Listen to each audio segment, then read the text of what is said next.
Call মানে ফেরেশতারা বলল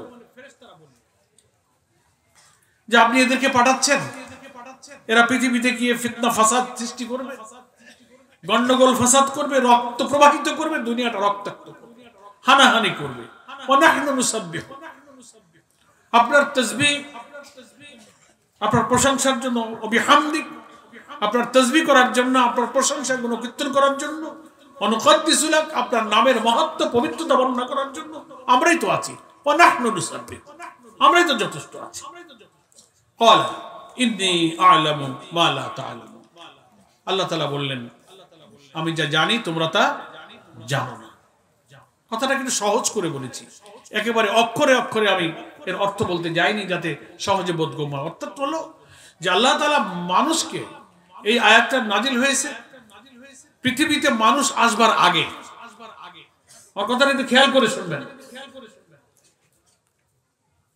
মানুষের সমস্ত রূহগুলোকে আল্লাহ তাআলা একসাথে পয়দা করেছিলেন। আলমে আরওয়াতে সব রূহগুলো ছিল। সে রূহের একটা জগৎ, তার আগে ফেরেশতা। এখন জিন এর একটা জাতি, সৃষ্টির অনেক রহস্য, সময়ের কারণে আমি সেদিকে যাব না। আল্লাহ তাআলা ফেরেশতা মণ্ডলীকে ডাকতেছে। তখন এখানে ফেরেশতারা দুনিয়াতে তারা সৃষ্টি হয়ে আগে আছে, তাদেরকে আল্লাহ বলতেছেন যে আমি পৃথিবীতে আমার খলিফা পাঠাতে চাই। বিরাট এই যে আজকে যেমন মাহফিল হচ্ছে, আমি এখানে কথা বলছি, আপনার সামনে বসে আছে, এই ফেরেশতা মণ্ডলীর একটা মিটিংয়ে, একটা সম্মেলনে একত্রিত করে জড়ো করে আল্লাহ তার আকাঙ্ক্ষা ব্যক্ত করছেন, ইন্নী জাইলুন ফিল আরদি খলিফা, পৃথিবীতে আমি পাঠাতে চাই আমার খলিফা। খলিফা মানে হলো প্রতিনিধি। ফেরেশতারা তখন দুইটা যুক্তি দিল আল্লাহর কাছে। কয়টা যুক্তি দিল? দুইটা যুক্তি, একটা নেতিবাচক, একটা ইতিবাচক, একটা নেগেটিভ, একটা পজিটিভ। আল্লাহর এই মানুষ সৃষ্টির যে চিন্তা, মানুষকে আল্লাহ এখানে খলিফা উপাধি দিয়ে বলছেন। খলিফা কথাটার অর্থ হলো প্রতিনিধি, ইংরেজিতে বলে রিপ্রেজেন্টেটিভ। মালিকের পক্ষ থেকে কাউকে নিযুক্ত করা, তার অর্থ হলো মালিক যে কাজের জন্য যে হুকুম দিয়ে, যে আদেশ দিয়ে, যে বিধান দিয়ে, আদেশ নিষেধ নিয়ম কানুন শর্ত শরাত দিয়ে যা বলবেন, ওই ব্যক্তি তার 1 ইঞ্চি কমাবেও না, বাড়াবেও না, নিজের কথা চিন্তা যুক্তও করবে না, যা বলবে তাই অক্ষরে অক্ষরে তার আদেশটা যে পালন করবে সেই হলো তার উপযুক্ত প্রতিনিধি। কিন্তু মালিকের পক্ষ থেকে বলে দেওয়া কথার কিছু যদি কমায়, কিছু যদি বাড়ায়, অথবা নিজের মত যুক্ত করে, তাহলে তিনি আর প্রতিনিধি থাকলেন না, তিনি মালিক হয়ে গেলেন। আমার কথাটা কি বুঝতে পারছেন? ধরেন সহজে বোঝার জন্য, আমরা তো গ্রামের স্বল্প শিক্ষিত মানুষ, একটা ছোট্ট উদাহরণ দিই। দেশে অনেক বড় বড় কোম্পানি আছে, ফ্যাক্টরি আছে, দোকান আছে, এজেন্সি আছে, তার হেড অফিস থাকে ঢাকায়, আর শাখা অফিস, ব্রাঞ্চ অফিস থাকে জেলায় জেলায়। খুলনায় বাটার দোকান, অমুক কোম্পানির দোকান। তো আপনি ওই বাটার জুতোর দোকানে জুতো কিনতে যাবেন, দেখবেন জুতোর গায়ে রেট লেখা আছে 13 টাকা 36 পয়সা, 70 টাকা 30 পয়সা লেখা থাকে না? আপনি যখন কিনতে যাবেন 1 টাকাও কম নিতে চায় না। বাবা এই তো 36 পয়সা কম নাও, 1 টাকা কম নাও, কম নেয়। বাটার জুতোর দোকানে কেনা অভ্যাস আছে কারো? তো গেলে দেখবেন 1 টাকাও কম নেয় না। কেন বলেন তো? ও মালিক না, ওর মালিক হেড অফিসে আছে, ও তার চাকরি করে, ও তার প্রতিনিধি, ও তার রিপ্রেজেন্টেটিভ, ও তার খলিফা। মালিক তাকে বলেছে তুমি যে আমার চাকরি করছো, তোমার পুরস্কার আমি দেবো, মাস গেলে মাইনে দেবো, কিন্তু তুমি আমার জুতো বিক্রি করবা, যা যা নিয়ম কানুন দর দাম যা ঠিক করে দিচ্ছি, 1 পয়সা তুমি কম বিক্রি করতে পারবে, কম হলে তোমার গাড়িতে দেওয়া লাগে। আমার কথা বুঝে আসছে? তো প্রতিনিধি মানে হলো একটা মালিক থাকবে, মনিব থাকবে, তার পক্ষ থেকে প্রেরিত কোনো ব্যক্তি, যিনি তার হুকুম অক্ষরে অক্ষরে মানবেন, কমাবেন না, বাড়াবেন না, নিজের মত যুক্ত করবেন না। এইভাবে তার আদেশটা, তার হুকুমটা মেনে যে গোলামি করবে, তিনি হচ্ছেন ওই মালিকের উপযুক্ত প্রতিনিধি। বোঝা গেল? এইটাকে আরবিতে কোরআনের ভাষায় বলা হয়েছে খলিফা। কি বলা হয়েছে? খলিফা। আমরা মুরব্বীদের কাছে গ্রামে শুনেছি দর্জিকে খলিফা বলতো, নাকি সত্তর ভাই? কয় শামসু খলিফা, তারপর দর্জি, এটা প্রাচীন যুগে এক একভাবে নানান রকম শব্দ প্রচলিত ছিল। কোরআনে খলিফা কথাটার অর্থ হচ্ছে প্রতিনিধি। সবাই বলুন অর্থ কি? প্রতিনিধি। মালিক যা বলবে তাই শুনবে। আল্লাহ এখন ফেরেশতাদের মিটিংয়ে বলতেছেন এরকম সব, যা আমি পৃথিবীতে এখন আমার প্রতিনিধি পাঠাবো। ফেরেশতারা তো অলরেডি আছেন, তারা একটু চিন্তিত হলো। আমরা এক বিশাল আল্লাহর মাখলুক সৃষ্টি ফেরেশতা রয়েছে, লক্ষ কোটি ফেরেশতার মধ্যে এখন আরেকটা জাতি আল্লাহ সৃষ্টি করতে চাচ্ছেন, কি একটা অসুবিধা। কারণ ফেরেশতার তো আল্লাহর ইচ্ছায় বাধা দেওয়ার কোনো ক্ষমতা নাই। ক্ষমতা আছে নাকি? বাধা দিতে তো পারেন না। তারা দুইটা যুক্তি পেশ করলো আল্লাহর সামনে ওই মিটিংয়ে। কয়টা যুক্তি দিল? দুইটা। একটা বলল ক্বালু আতাজআলু ফিহা মা ইউফসিদু ফিহা, ওরা দুনিয়াতে গিয়ে গন্ডগোল ফেসাদ মারামারি ঝগড়া হানাহানি করবে। ওয়াইসফিকু দিমা, দিমা মানে হচ্ছে রক্ত। গন্ডগোল ফাসাদ হানাহানি সংঘাত সংঘর্ষ অশান্তি এমন বাঁধাবে যে দুনিয়াতে রক্ত প্রবাহিত হবে। তার অর্থ হলো নিষেধ করলেন না, কিন্তু যুক্তিটা নেতিবাচক যে আমরা তো আছি, আপনি আরেকটা জাত পাঠাবেন খলিফা নামে, এরা পৃথিবীতে এসে খালি হাঙ্গামা গন্ডগোল ফেসাদ রক্ত করবে, দরকার কি পাঠাবো। পরে আবার আরেকটা পজিটিভ যুক্তি দিল, ওয়া নাহনু নুসাব্বিহু বিহামদিকা ওয়া নুকাদ্দিসু লাক, আপনার তাসবিহ, আপনার প্রশংসা, আপনার রুকু সেজদা নামাজ জিকির আজকার এর জন্য আমরাই তো আছি। ওয়া নাহনু, আপনার রুকু সেজদা নামাজ জিকির আজকার তাসবিহ কি কমতি হয়ে গেছে নাকি? আপনি আবার আরেকটা জাত পাঠাবেন কেন? মানুষ নামে, খলিফা নামে, ফেরেশতা আমরাই তো আছি। উই আর এনাফ, আমরা তো যথেষ্ট। আমরা সেজদা করছি, রুকু করছি, তাসবিহ করছি, কোটি কোটি ফেরেশতারা আল্লাহর গুণগান এবং তাসবিহ করতেছে, হাম প্রশংসা তাসবিহ জিকির ও নুকাদ্দিসু লাক, পবিত্রতা মহত্ব আমরাই তো প্রকাশ করতেছি। তাহলে একদিকে একে পাঠালি গন্ডগোল ফেসাদ করবে, দরকার কি? ইবাদত বন্দেগী ও তো আমরাই করতেছি। মানে ফেরেশতারা পাঠায়েন না তা বলে না, কিন্তু দুটো যুক্তি দিল। আল্লাহ তাআলা কি এই দুটো যুক্তি শুনেছিলেন? সবাই উত্তর দিয়ে শুনেছিলেন। যুক্তি মেনে নিলে তো আমরা দুনিয়ায় আসতাম না, পাঠাই তো দিছে আমাদের। গন্ডগোল ফেসাদ আমরা বাধাইতেছি, কি বলে? ফেরেশতাদের কথা একেবারে বেকার যায়নি, নাকি বলেন? ইবাদত বন্দেগী আমরা করতেছি, রহস্যটা কি? এই দুই যুক্তির কোনটাই আল্লাহর কাছে পছন্দ হলো না। বলেন না, এরা গিয়ে শুধু গন্ডগোল ফেসাদ মারামারি করবে না। আর তুমি যে যুক্তি দিচ্ছ যে ইবাদত বন্দেগী নামাজ রুকু সেজদা তাহাজ্জুদ তাসবিহ কোরআন তেলাওয়াত মাহফিল করে আমার গুণপিত্ত আমার প্রশংসা আমার মহত্ব পবিত্রতা গ্রহণ করা, এই কাজ আমার সৃষ্টির আসল উদ্দেশ্য না। ফেরেশতারা তোমরা যা করতেছো ওইটা আমার সৃষ্টির আসল উদ্দেশ্য নয়। ইন্নী আ'লামু মা লা তা'লামুন, আমি যা জানি তোমরা তা জানো না। এরা শুধু যে গন্ডগোল করবে তা না, এরা যে শুধু নামাজ রোজা করে সেজদা করে তোমার প্রশংসা করবে এই জন্য পাঠাচ্ছে তা না, আরেকটা উদ্দেশ্য আছে যা আমি জানি তোমরা তা জানো না। সেই উদ্দেশ্যটা কি? সেই উদ্দেশ্যটা খলিফা কথাটার মধ্যে নিহিত আছে। খলিফা কথার ওই যে তাৎপর্য বলেছি, পরিপূর্ণ দাসত্ব, পরিপূর্ণ গোলামি, আল্লাহর আদেশ আল্লাহর হুকুম আল্লাহর আইনটা পুরা মানবে এবং এই মানুষকে আইন অমান্য করার, পাপ করার, লঙ্ঘন করার, গুনাহ করার, অবাধ্য হওয়ার ক্ষমতাও আমি দেব। আবার নেকি করার, আল্লাহকে ভয় করে আল্লাহর আদেশ মানার যোগ্যতাও আমি দেব। পাপ কাজ করার ক্ষমতা থাকবে, মসজিদে আযান হবে, কেউ নামাজে যাবে আবার নামাজে যাবে না, জেনা ব্যভিচার কেউ করবে আবার করবে না, আমার আইন থাকবে, বিধান থাকবে। আইন না মানার যোগ্যতাও দেব, মানারও যোগ্যতা দেব। কিন্তু আল্লাহকে ভয় করে কিয়ামতের দিন আমি যে পাকড়াও করব, মউতের কষ্ট, কবরের আযাব, জাহান্নামের আগুনকে ভয় করে আমার সমস্ত আদেশকে, লোভ লালসা ভয় সুখ শান্তি যতই থাকুক, আমি যা বলবো আমাকে ভয় করে তারা আমার আদেশ মানবে আর আমার নিষেধ করা কাজ থেকে বেঁচে থাকবে। ফেরেশতারা তোমাদের এই যোগ্যতা দিয়ে তৈরি করা হয় নাই, তোমাদের যোগ্যতা দেয়া হয়েছে যে আমি শুধু যা আদেশ করেছি সেটাই তুমি শুধু মানতে পারো।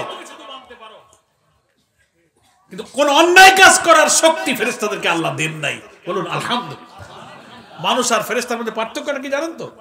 ফেরেশতারা কখনো আল্লাহর হুকুমের লঙ্ঘন করতে পারে না, তাদের এভাবে সৃষ্টি করা হয়নি, এটাই ন্যাচারাল, এটাই ফিতরাত। কিন্তু আল্লাহ আমাকে আল্লাহর আইনের অবাধ্য হবার ক্ষমতা দিয়ে রাখছে। ইচ্ছা করলে আমি পাপ করতে পারি, হারাম খেতে পারি, জেনা ব্যভিচার করতে পারি, মদও খেতে পারি। আল্লাহ আমার হাতের থেকে মদের বোতল কেড়ে ফেলে দেবেন না, পরীক্ষার মধ্যে ফেলেছেন। কিন্তু ফেরেশতাদের সৃষ্টির বৈশিষ্ট্যই হচ্ছে যে ফেরেশতারা শুধু আল্লাহর হুকুম পালন করবে, হুকুম তামিল করবে, আদেশ করবে, তাসবিহ গুণকীর্তন করবে। কিন্তু পাপ কাজ করার কোনো ক্ষমতা ফেরেশতাদেরকে আল্লাহ তাআলা দেন নাই। তাহলে যার পাপ কাজ করার কোনো ক্ষমতাই নাই, তার নেকির কাজেরও কোনো মূল্য নাই। আমার কথাটা বুঝেন? কিন্তু পাপের ক্ষমতা যদি দেয়া হতো, আর লোভ, লালসা, রিপু, নফসের খায়েশ, শয়তানের ধোঁকা থাকতো, তারপরও আল্লাহকে ভয় করে পাপ থেকে তুমি বাঁচতে পারতে, তাইলেই সেই নেকির মূল্য ছিল। এইটা হচ্ছে ফেরেশতার সাথে মানুষের পার্থক্য। আল্লাহ তাই ফেরেশতাদের বলছেন, আমি যা জানি তোমরা তা জানো না। আমি এমন একটা মাখলুক খলিফা নামে পাঠাতে চাচ্ছি, যাকে আমি পাপ কাজ করার জ্ঞানও দেব, শক্তিও দেব, নেকির জ্ঞানও দেব, কিন্তু সে আমাকে ভয় করে পাপ থেকে বাঁচবে আর নেকি করবে। কিন্তু তোমাকে আমি পাপ করার ক্ষমতা দেয় নাই, তাই তোমার নেকির মূল্য আমার কাছে বেশি না, বরং পাপ করার ক্ষমতা থাকা সত্ত্বেও সে পাপ না করে নেকি করবে, ওই নেকির মূল্য আমি আল্লাহর কাছে বেশি। কথা বুঝে আসছে? ধরেন সুন্দরবনে আপনি গেলেন, সুন্দরবনে থাকে কি? পশু পাখি, প্রাণী, বাঘ, এইসব তো থাকে, অন্তর মানুষ বাস করেন। আপনি 10 দিন সুন্দরবন থেকে ঘুরে আসলেন, এসে বললেন কি আমি একটা 10 দিন একটা নেকির কাজ করে আইছি। কি করেছ? এই 10 দিন থাকলাম তো একটা মেয়ের সাথেও দেখা হয়নি, আমার কোনো পর্দার খেলা হয়নি। তো পর্দার খেলা পাবে কি করে? সুন্দরবনে তো মেয়েকে পাবেন না। কিন্তু এই বাংলাদেশে বাজারে, হাটে, ঘাটে, অনাচারে, শহরে, নগরে, অনাচার, নগ্নতা, বেহায়াপনা, গান বাজনা, অশ্লীলতার মধ্যে বসবাস করে আপনি চোখকে হেফাজত করে বিপর্দা থেকে যদি বাঁচতে পারেন, তাহলেই সেই পর্দা বানার নেকির মূল্য আল্লাহর কাছে বেশি। যেখানে নারী নাই, যেখানে বেপর্দার সুযোগ নাই, অন্যায় করার সুযোগ নাই, সেখানে নেকির কাজ করা কৃতিত্বের চেয়ে পাপের মধ্যে থেকে পাপ থেকে বাঁচা, ওই শক্তির মূল্য আল্লাহর কাছে সবচেয়ে বেশি। এই জন্যই ফেরেশতার চেয়ে মানুষ শ্রেষ্ঠ। আল্লাহু আকবার বলবেন না? ফেরেশতার চেয়ে মানুষ শ্রেষ্ঠ, কারণ ফেরেশতার পাপের ক্ষমতা নেই, তাইও পাপ করে না। আর আমি শ্রেষ্ঠ কেন? আমার পাপের ক্ষমতা থাকা সত্ত্বেও আমি পাপ করি না। আল্লাহু আকবার। এই জন্যই মানুষকে বলা হচ্ছে আশরাফুল মাখলুকাত। আশরাফ মানে শ্রেষ্ঠ, আশরাফ মানে শ্রেষ্ঠ। এখন আল্লাহ বলছেন ইন্নী আ'লামু মা লা তা'লামুন, আমি যা জানি তোমরা তা জানো না। সেই রহস্যটা বোঝা গেল এখন, যে ও ফেরেশতা তুমি যে সিজদা করো, তাসবিহ করো, আর আমার নাম জপতেছো আরশে, ও যদি আমি মানুষকে ওই পাওয়ার দিতাম যে ও কোনো পাপ করবে না, তো ওর সিজদা আমার বনি আদম, আমার এই মানুষও দিতে পারত।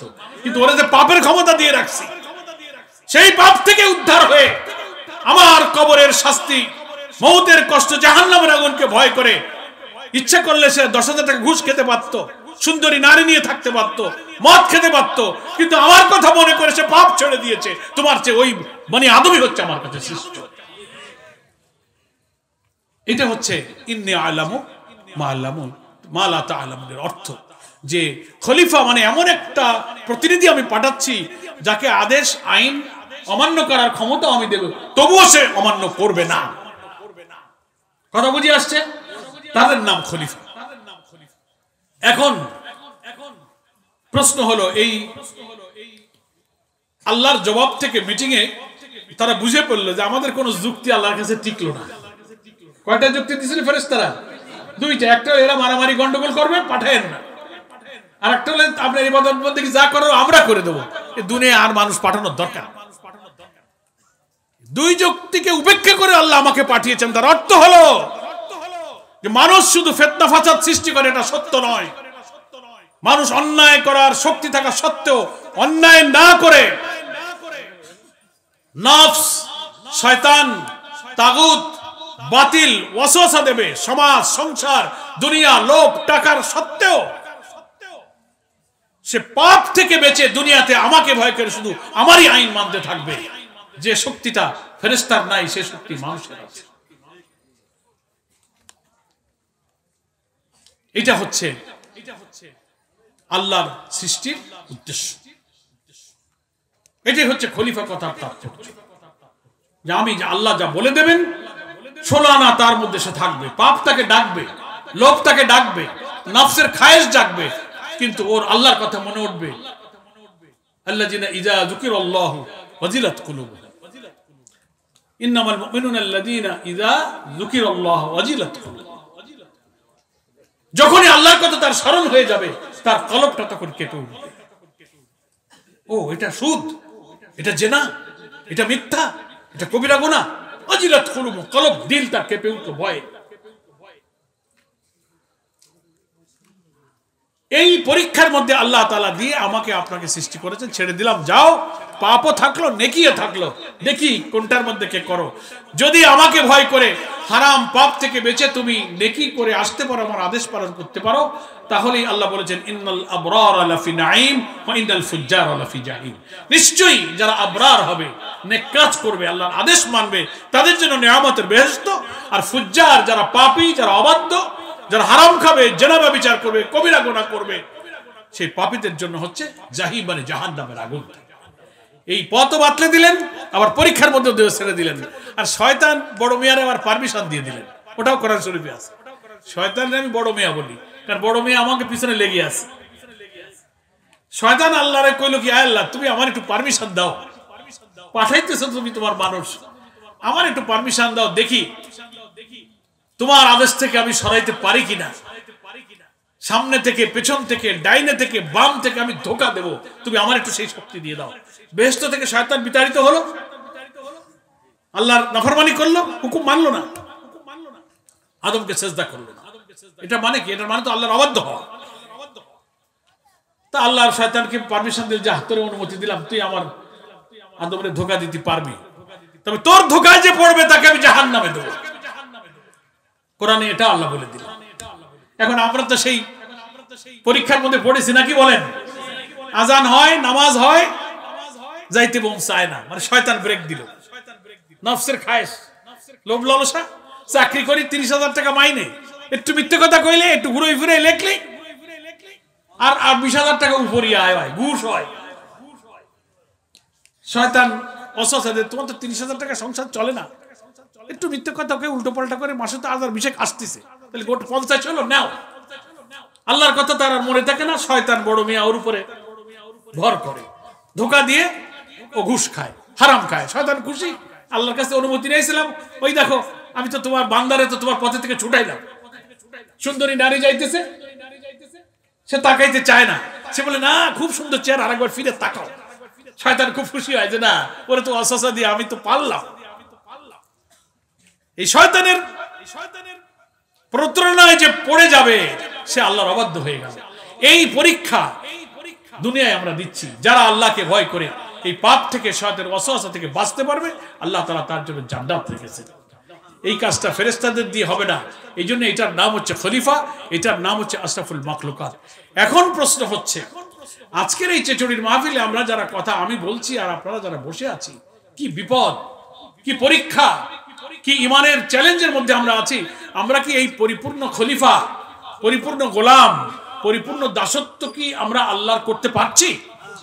100 আনা মানে 16 আনা, 100 ভাগ আল্লাহর সমস্ত হুকুম পুরোপুরি আমরা কি মানতে পারছি? তাহলে সৃষ্টির যে উদ্দেশ্য, যারা আমার হুকুম মানবে এরা আমার খলিফা হবে, আমরা শতভাগ খলিফার দায়িত্ব, খেলাফতের দায়িত্ব আমরা পালন করতে পারছি না। অথচ কোরআন আমাদের মাঝে আছে, কোনটা কোনটা হারাম, কোনটা কোনটা ন্যায়, সব আছে, অথচ আমি পারছি না। রাষ্ট্র থেকে যদি সুদ জারি করে দেয়, বেপরদা জারি করে দেয়, বেহায়াপনা, বেশ্যাবৃত্তি, মিথ্যা কথা, গান বাজনা, হারাম, সুদ, জুয়া, এগুলো যদি রাষ্ট্রে আইন করে চালু থাকে, তা আমি কি গোলাম পরোয়ার একা ইচ্ছা করলে কি এগুলো মানতে পারবো? ঘুষ না দিলে ফাইল চলে না, ঘুষ না দিলে কোর্টে আবার মামলা হয় না। ওদিকে আল্লাহ বলছেন ঘুষ খাইও না, সুদ ঘুষ দূরে থাকো, ব্যবসা বাণিজ্য করো, আমি হালাল করেছি।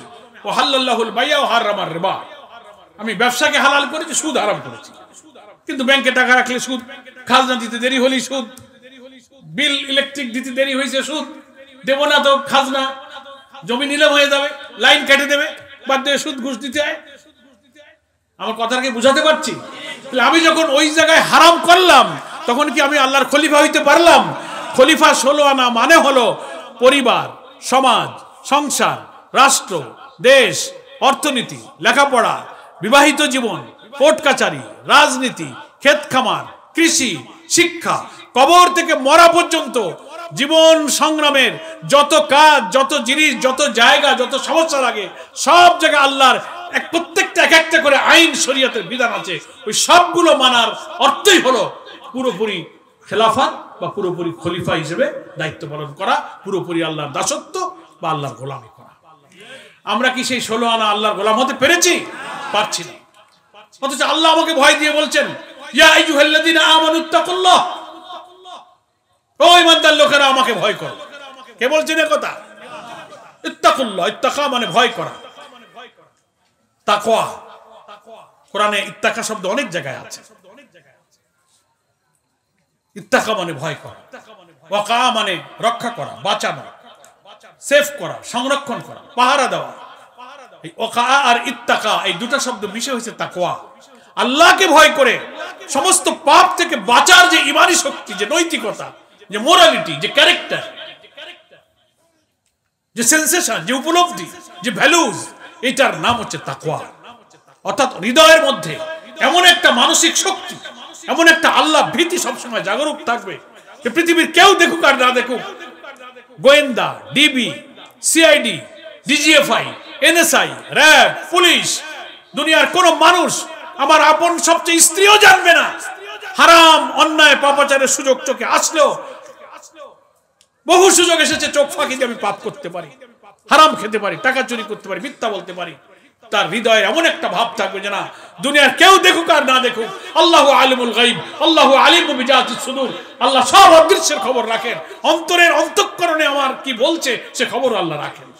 সেই আল্লাহ দেখছেন আমি হারাম খেতে পারি না। এই যে চুরি রাস্তার মোড়ে 1 লাখ টাকার বান্ডিল আপনি ফেলানো পাইলেন ভোর রাত্রি, রাস্তা দিয়ে যাচ্ছেন, দেখেন টাকার বান্ডিল একটা ফেলা রাখা, চারিদিকে ডাইনে বাঁয়ে তাকায় দেখলেন যে কোনো মানুষ তো নেই। তো ভালোই তো, 1 লাখ টাকা নিতে পারলে তো আবার মাসখানেক 2 মাস যাবে না, ভালো। কেউ নেই, চুপচাপ নিয়ে চলে যেতে পারেন, এমন মানুষ আপনি সে চুরি পাবেন। আবার এমন মানুষও পাবেন ওই টাকার বান্ডিল, হয়তো সে লোকটাও গরিব, রিক্সা চালায়, ভ্যান চালায়, টেম্পু চালায়, সিএনজি চালায়, কিসেন দিয়ে খায়, সে ওই 1 লাখ টাকার বান্ডিল দেখে তার অন্তরের মধ্যে ভয় হবে, ইযা যুকিরাল্লাহ, হায় আল্লাহ, কার কষ্ট করে লাখ টাকার একটা বান্ডিল পাইছি, এর তো মালিক তো আমি না, এটা খাইলে তো হারাম খাওয়া হবে। কেউ তাকিয়ে দেখছে, কেউ দেখে না, কিন্তু তার অন্তর বলছে কেউ না দেখুক, আমার মালিক আল্লাহ তাআলা আমাকে দেখে ফেলছেন। পৃথিবীর কোথাও আমি টাকা লুকাতে পারবো না, কিয়ামতের দিন আল্লাহ তাআলা আমাকে ধরবেন। কিরামান কাতিবিন ইয়ালামুনা মা তাফআলুন, সম্মানিত ফেরেশতা লেখক, আমি যা করছি তা আল্লাহ তাআলা জানছেন, আল্লাহ সে ফেরেশতা নিযুক্ত করেছেন। নাকি বলেন? সূরা কাফের মধ্যে আল্লাহ বলছেন, ওয়ালাকাদ খালাকনাল ইনসান ওয়া না'লামু মা তুওয়াসবিসু বিহি নাফসু। ইনসান, মানুষ, তোমাকে তো আমি বানাইছি, ওয়া না'লামু মা তুওয়াসবিসু বিহি নাফসু, তোমার নফসের মধ্যে অন্তঃকরণে কি খারাপ কামনা, কি কুপ্রবৃত্তি, খারাপ কামনা, কি কুপ্রবৃত্তি তোমার মধ্যে আছে, ওয়া না'লামু, ওটাও আমি জানি। বল ওই 1 লাখ টাকার বান্ডিল তুমি নিছো কি নাওনি, অন্তরের অবস্থা তোমার কি ছিল, আল্লাহর ভয় করো কি করোনি, এই খবর আল্লাহ বলছেন ওয়া না'লামু, ওটা আমি জানি। আল্লাহ তাআলা জানার ব্যবস্থা করেছেন। ইযা তালাক্কাল মুতালাক্কিয়ান আনিল ইয়ামিনি ওয়া আনিশ শিমালি কাঈদ, ডাইনে বামে আমি ফেরেশতা নিযুক্ত করেছি, ফুল টাইম রেকর্ড কিপার, যা করতেছো তারা তা লিখতেছে। সুবহানাল্লাহ বলেন। এই যে 2 শ্রেণীর মানুষ পাইলেন, একটা লোক টাকার বান্ডিল নিয়ে চলে গেল, আর একটা লোক টাকার বান্ডিল পেয়ে আল্লাহর কথা মনে উঠলো বলল না, এই পরের মাল আমি নিয়ে আমি না খেয়ে থাকবো, কম খাবো, কিন্তু আমি এই পরের হক নষ্ট করব না, আখিরাতকে ভয় করে। সে ওই টাকার বান্ডিলটা নিয়ে হয়তো এলাকার চেয়ারম্যান সাহেবের কাছে যাবে, মসজিদের ইমামের কাছে যাবে, আর এর পড়ে আছে, মালিক খোঁজো বাবা, এনে 1 লাখ টাকা পাইছে, মালিকের কাছে ফেরত দাও। এই দুই শ্রেণীর মানুষ, একজন টাকা নিয়ে গেল আর একজন নিজে না নিয়ে মালিক খুঁজে তার কাছে পৌঁছার চেষ্টা করলো। এই দুই ধরনের মানুষ সমাজে আছে কিনা বলেন? কম হলেও দিনমজুর রিক্সাওয়ালা এরকম 1 লাখ টাকার বান্ডিল পেলে নেবে না, সে মালিকের কাছে ফেরত দেওয়ার জন্য চেষ্টা করবে। এরকম লোক আপনার গ্রামে আছে না দু একজন? এই যে দুইটা লোকের মধ্যে কিসের পার্থক্য বলেন তো? তাকওয়ার পার্থক্য। কিসের পার্থক্য? তাকওয়া। খোদার ভয় ভিতরে এমন ভাবে জাগরুক থাকবে, সক্রিয় থাকবে, দুনিয়ার কোনো পুলিশ, র্যাব, এসবি, ডিবি লাগবে না, ভেতরে র্যাব তৈরি হবে, ভেতরে গোয়েন্দা এনএসআই থাকবে। ওই গোয়েন্দাই তোমাকে দেখবে তুমি আল্লাহর হারাম থেকে বেঁচে থেকে আল্লাহকে ভয় করে তুমি পাপ থেকে বেঁচে থাকবে। এটার নাম হচ্ছে তাকওয়া। এটার নাম কি? তাকওয়া, পরহেজগারি, পাপ থেকে বাঁচা। তাই আল্লাহ বলছেন ইয়া আইয়ুহাল্লাযীনা আমানুত্তাকুল্লাহ, ও ঈমানদার লোকেরা তুমি আমাকে ভয় করো। হাক্কা তুকাতিহি, ভয় করার মতো, হাকিম জুকি দেখানোর মতো ভয় না, লোক দেখানোর মতো না। লম্বা পাঞ্জাবি, দাড়ি, টুপি আছে আর খালি আল্লাহ আল্লাহ করলাম, জিকির করলাম, কানলাম, কিন্তু ফাঁক মতো হারাম পালি খাইলাম, বউরে পর্দায় রাখলাম না, নামাজ কাজা করলাম, মিথ্যা কথা কইলাম, সম্পত্তি ফাঁকে দিলাম, বোনের জমি দিলাম না, শরীকের জমি ফাঁকে দিলাম, ওদিকে লম্বা জামা, হজ, যাকাত, পীর, তবলিগ, জামাত ইসলাম সব করলাম, রাজ্যের মধ্যে হারাম থাকলো। এটাকে হলো লোক দেখানো ভয়। আল্লাহ বলছেন না, এই ভয় আমার দরকার নাই। হাক্কা তুকাতিহি, যথাযথভাবে আমার সমস্ত নিষেধ থেকে বাঁচো, সমস্ত হারাম থেকে বাঁচো, আর সমস্ত নেকির কাজ করাটাই হচ্ছে হাক্কা তুকাতিহি, আল্লাহকে ভয় করার মতো করে ভয় করা। শুধু ওয়াজ শুনে, নবী রাসূলদের কাহিনী শুনে চোখ দিয়ে কেঁদে দিলি, বাইরে থেকে বলে হ্যাঁ লোকটা কাঁদতেছে, লোকটার মধ্যে খুব আল্লাহর ভয় হয়েছে, ও ঠিকই বাড়ি যেয়ে কিন্তু আবার সুযোগ পালি পাপ করবে। এই জন্য অন্তরের মধ্যে আল্লাহকে ভয় এমন থাকবে যে দুনিয়ার কাউকে সে পরোয়া করবে না, আল্লাহকেই শুধু পরোয়া করে হারাম থেকে বাঁচবে। আল্লাহ বলছেন এরকম ভয় যার অন্তরে থাকবে, পরিবারে, সমাজে, রাষ্ট্রে সে এমন ভাবে যোগ্যতা অর্জন করবে, শক্তি অর্জন করবে, সেই শক্তি তাকে সব পাপ থেকে বাঁচাবে। তাহলেই তার জীবনেও শান্তি, দুনিয়াতেও শান্তি, রাষ্ট্রেও শান্তি। এটার নাম খলিফা। তো আমরা এখানে চেচুড়ি গ্রামে এই মাহফিলে যারা আসছি, আমরা 16 আনা আল্লাহর গোলাম হতে গেলে, 16 আনা খলিফা হতে গেলে জীবনের সব জায়গায় আল্লাহর আইন মানা লাগবে। লাগবে কিনা বলেন? তো আমরা তো মানতে পারতেছি না। কেন পারতেছি না? আপনি বলবেন যে বাবা রাষ্ট্রে তো আল্লাহর আইন চালু নেই, পুরোপুরি চালু থাকলে তো পারতাম। কোর্টে আমি দেওয়ানি ফৌজদারি মামলা করতে যাই, কোর্টে মানুষের আইন দিয়ে মামলা চলে, কোর্ট চলে, ওখানে আল্লাহর আইন নাই। আছে? আল্লাহর তো একটা আইন আছে। ব্যাংকে যাবেন, আল্লাহর আইন নাই। আল্লাহ বলছেন ওমাল্লাম ইয়াহকুম বিমা আনজালাল্লাহু ফাউলাইকা হুমুল কাফিরুন। আমার নাজিল করা আইন দিয়ে সমাজের কোর্ট কাচারি বিচার ফয়সালা যারা করবে না, ফাউলাইকা হুমুল কাফিরুন, তারা কাফের হয়ে যাবে। তাহলে আমি গোলাম পরার, আমি আব্দুল সত্তার সাহেব 50, 60, 80 বছর পার হয়ে গেল, আল্লাহর আইন দিয়ে কোর্ট কাচারি করতে পারলাম না। রাষ্ট্র আইন, পার্লামেন্ট, ওখানে মানুষের আইন চললো, বিদেশের আইন চললো, ব্রিটিশের আইন চললো, আমি তো আল্লাহর 16 আনা গোলামি না করেই কবরে চলে যাইতেছি। কথাটা কি বুঝেছেন? আল্লাহ বলছেন ওয়ালা তামুতুন্না ইল্লা ওয়া আনতুম মুসলিমুন, খবরদার তোমার এমন অবস্থায় যেন মওত না হয় যে তুমি পূর্ণ মুসলিম না হয়ে কবরে চলে গেছো। ইত্তাকুল্লাহ, আমাকে ভয় করো। হাক্কা তুকাতি, ভয় করার মতো ভয়, তার মানে পরিপূর্ণ জীবনে আল্লাহর আদেশ মানো, নিষেধ থেকে বাঁচো। এটার নাম হলো ভয় করার মতো ভয় করা। এরকম করে তাই কবরে যাও। সাত্তার ভাইকে জিজ্ঞেস করলাম বয়স কত হয়েছে, উনি বলে আমার প্রায় 80। তার অর্থ কি? তার অর্থ দাঁড়ালো যে আমাদের সময় ফুরিয়ে যাচ্ছে, কবরে ডাকতেছে। আর মরার জন্য তো 80 বছর হওয়া লাগবে না, 20 বছরে মানুষ মরে না, 10 বছরে মরে না। মরার জন্য বয়স শর্ত নয়। আল্লাহ তাআলা মৃত্যুর যে সময়টা ঠিক করে রাখছেন, ওই সময় আসলেই সকল প্রাণীকে মৃত্যুবরণ করতে হবে। তাতে আমার অসুখ হোক আর না হোক, সুস্থ মানুষ বসে আছে, ঢলে পড়েও মরে যায়, মরে কিনা বলেন? ওমা কানা লিনাফসিন আন তামুতা ইল্লা বিইজনিল্লাহি কিতাবাম মুআজ্জাল। আল্লাহর নির্দিষ্ট অনুমতি এবং সময় না হওয়া পর্যন্ত কোনো প্রাণীর মৃত্যু হবে না। সেজন্য আমরা যেন আবার এরকম না ভাবি যে না কেবল বয়স 20 কি 22 আর আমায়সে থাকি, নিরাপদে থাকি, আমি আমার মরতে দেরি আছে, এটা ভাবা কি উচিত? আল্লাহ বলছেন খবরদার এমন অবস্থায় মৃত্যুবরণ করো, কোন সময় মরণ আসবে তুমি তো তা জানো না। প্রতিটি দিনে, প্রতিটি মুহূর্তে ভাবা উচিত এটি হয়তো আমার শেষ সময়। এখন এশা কালকে যদি ফজর না পাই, এখন ফজর যদি জোহর না পাই, রাতের খানা খাচ্ছি যদি কালকে সকালে নাস্তা না